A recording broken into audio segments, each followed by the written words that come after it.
ಪ್ರಭು ತಮಗೆ ಮಗಳಿಯೇ ಬೇಳುವುದೇನು ದುರ್ಗತಿಯು ಬದೊದಗಿದು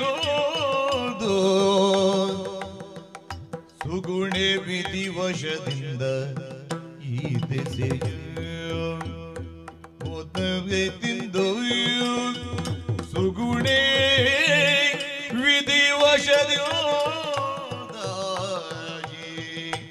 ದೆಸೆಯು ಬಗೆ ಬಗೆಯ ಉಪಕಾರಗಳಿಗೆ ಮಿಗಿಲು ಧರ್ಮದಿ ನಡೆದೆ ಸತ್ಯದಿ ಅಗಜಿ ಬೇತಾಳಾದಿಗಳು ಸಗ ಸೊಗವನ್ನೊದಗಿಸಲಾರದಿ ದಿನ ಮಗಳೇ ಮಗಳೇ ಬೇಡುವುದೇನು ದುರ್ಗತಿಯ